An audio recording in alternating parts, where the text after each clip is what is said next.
Second Amendment is the law of the land, but it is not absolute. When your colleagues talk about politicizing this, when they talk about now being not the right time, do you think they're fundamentally being disingenuous, or do you think that's an earnest expression? The time for euphemisms and evasion is over. The time for action is now. My heart. That's not an answer to the question, though.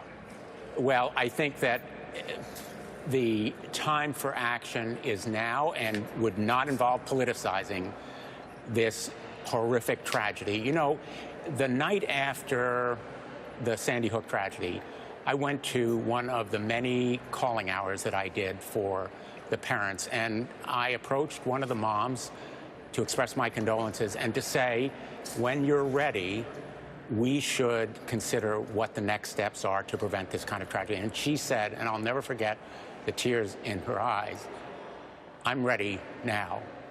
Honoring those victims is not politicizing this tragedy. It is to take action to prevent these tragedies in the future.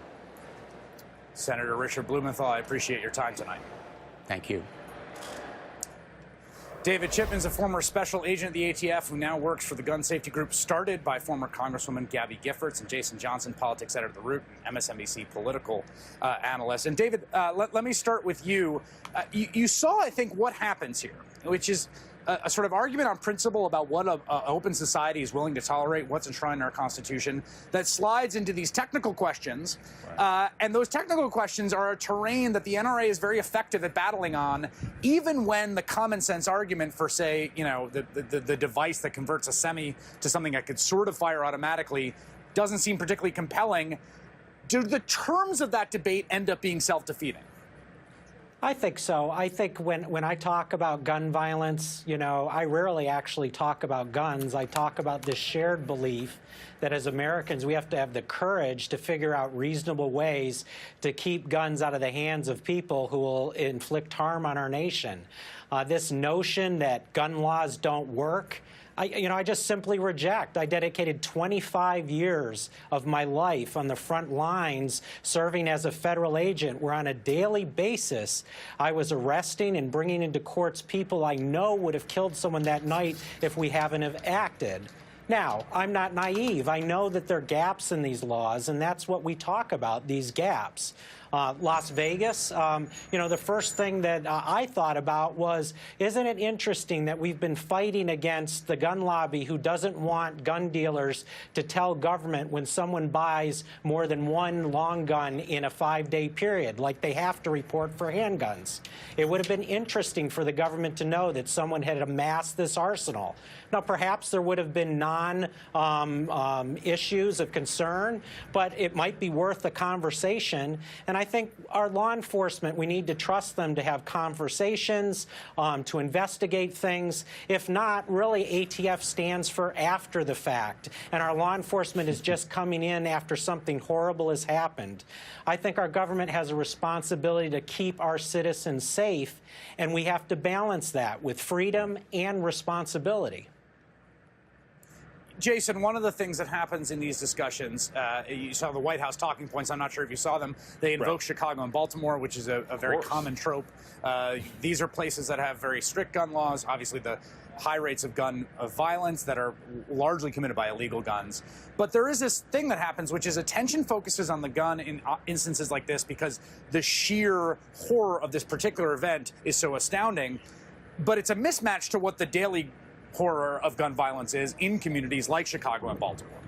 Well, right. And remember, the only reason that the Republicans and the Trump administration mention Chicago and Baltimore is black people, race. Let's talk about something else other than the issue that's important. Look, right now is the time that you have to actually talk about functional policy. If you see a car accident, that's when you should talk about safety belts. If your house burns down, that's when you should talk about fire alarms. We should be talking about practical ways to prevent this from happening.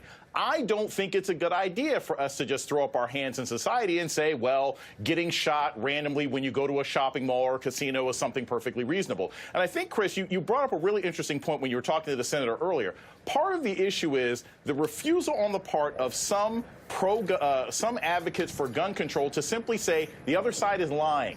The other side is being disingenuous. The other side is trying to avoid the issue. They want to talk about everything else other than the fact that you have too many people in this country who have dangerous guns, and that poses a threat to all of us. And until we can get to that core level of this conversation, we end up spinning in circles, and every 5 to 6 months, hundreds and hundreds of people are negatively affected, and many die.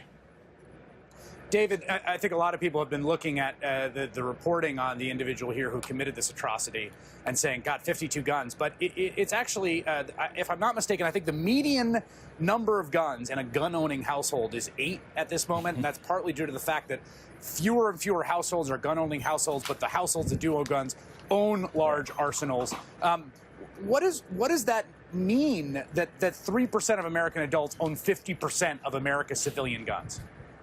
Yeah, my experience is that some Americans really value the right to own guns.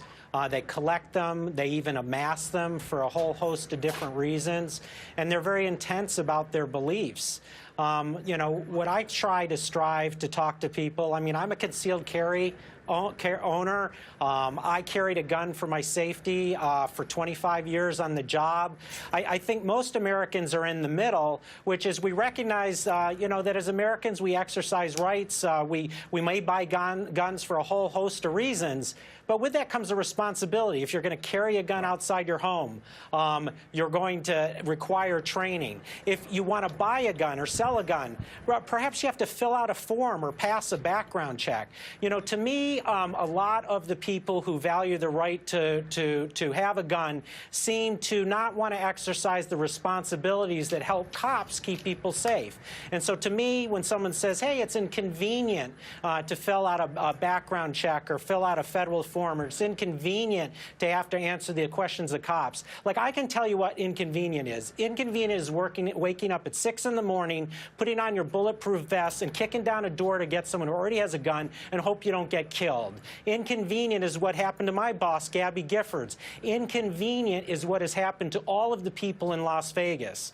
Like, so to me, most Americans, I believe, are with us and say, hey, look, there are a whole host of reasonable things that we can do. And I hope we start having the courage to really talk about it. Right. Jason, you agree, Jason?